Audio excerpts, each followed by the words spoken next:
Good morning. Today we look at Job chapters 5 through 7. Chapter 5 is Eliphaz, one of Job's three friends, continuing his statement to Job that started. Chapter 4 and 5 is his first friend Eliphaz speaking. And then chapters 6 and 7, Job answers to Eliphaz and basically to all three of his friends. He's talking to them. And then in part of it as well, he addresses God. But as we look at chapter 5, it says, this friend says, "Call now, is there anyone that will answer? To which of the holy ones will you talk?" And it's to which of the holy ones? There is only one holy one, God. But, and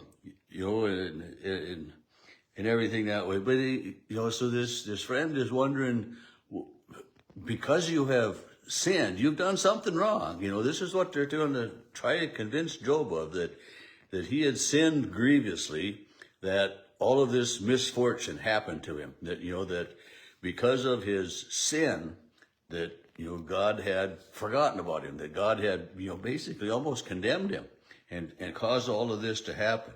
He says, verse 6, "Misery does not come from the earth, nor does trouble sprout from the ground.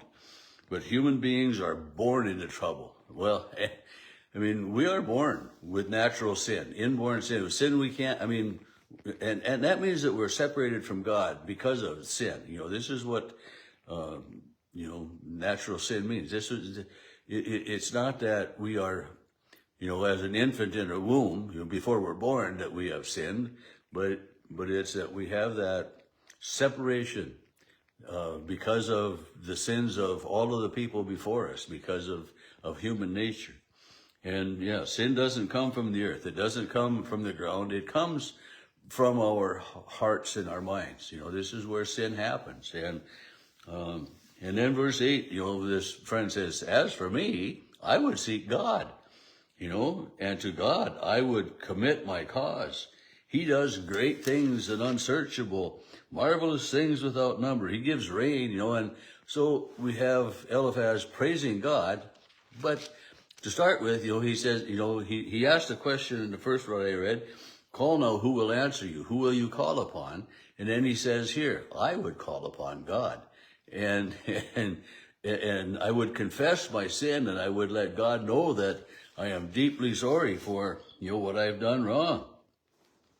And, verse 17, he says, "How happy is the one whom God reproves, wherefore do not despise the discipline of the Almighty." So again, it's, you've done something wrong.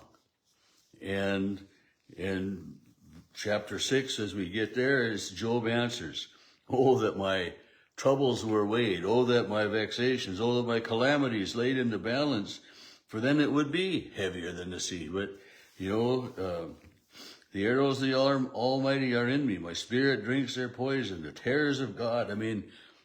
He's feeling down and out. He's feeling, lost and alone and rejected.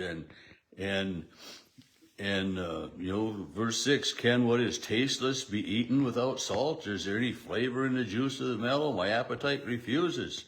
They're a food loathsome to me."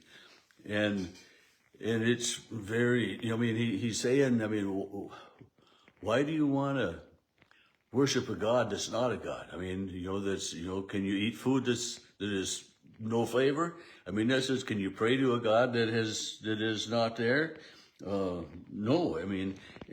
Like verse 5, does a wild ass bray over its grass, or the ox over its fodder? This is what they eat. This is their normal. And yet Job says, for us, it's not normal to eat that unflavored, unseasoned foods, and kind of referring to, the blessings of God. And then verse 8, he says, "Oh, that I would have my request, and that God would grant my desire, that it would please God to crush me, that he would let me take his loose hand off of me." And then, so Job is, I'd be better off dead. I've lost everything. my skin is covered with sores. I can't, I can't sleep. I can't eat. I can't, nothing. I'd be better off if I was dead. Why can't God just grant me that? Because then I'll have peace. And then I'll be in good shape. Where is my strength that I should wait? What is my end that I should be patient? And in truth, he says, I have no help in me, and my resource is driven from me. I mean, he says, I got nowhere else to turn. However, he's always faithful to God, and then, it kind of starts, verse 14, those who would withhold kindness from a friend forsake the fear of the Almighty.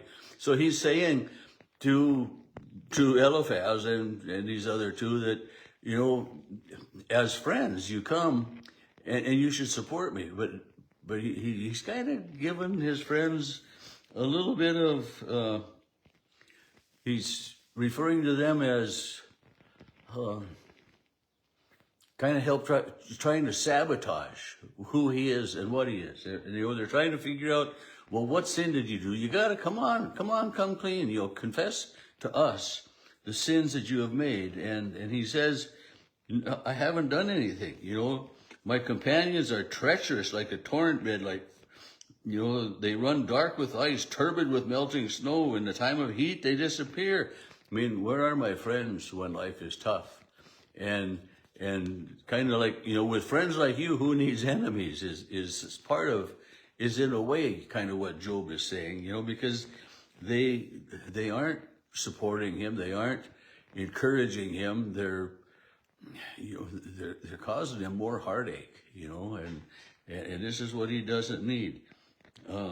Verse 29, he says, turn, I pray, let no wrong be done. Turn now, my vindication is at stake. Is there anything wrong on my tongue? Cannot my taste discern calamity? I haven't done anything wrong. And then chapter 7, do not human beings have a hard life on earth? Are not their days like the days of a laborer? And so many times that it's true. I mean, we have, you think about our life compared to like the animals. The animals, they've got hard lives too. I mean, they spend their time finding food, finding safety. I mean, how many animals don't have to fear another animal?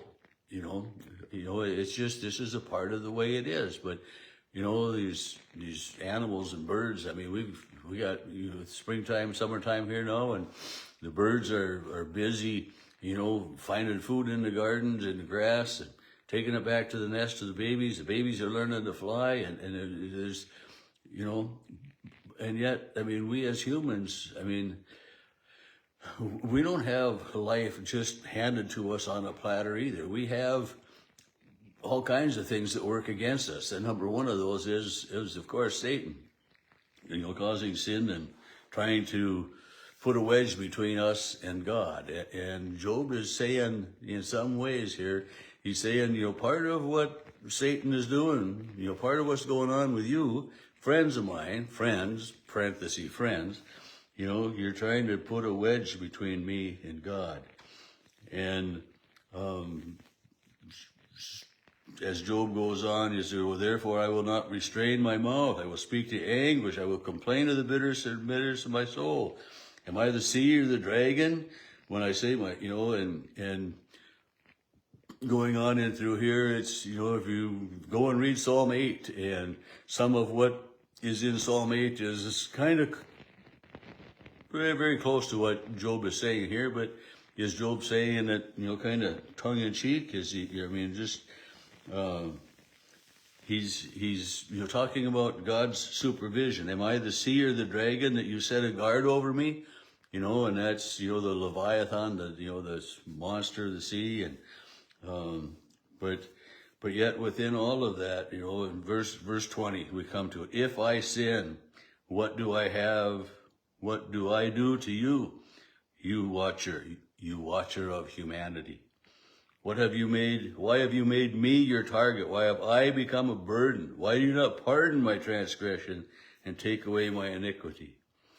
And so Job is he's feeling the weight of the world on his shoulders, and he's not understanding. I mean, you and I, reading the first 2 chapters of this book, know that, Job didn't do anything wrong, that it's Satan doing this, and that God is watching it all. And, it's just, and Job said, you watcher of humanity. I mean, wasn't that what he said in there? If I sin, what do I have to do to you, you watcher of humanity? And it's a kind of reminder too. I think about, in the beginning of creation, Adam and Eve ate the forbidden fruit. They hid in the garden when God came.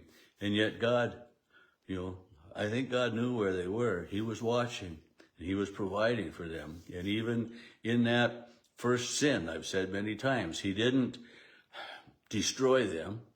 He took care of their problem. They were feeling embarrassed because they were naked. He provided clothing.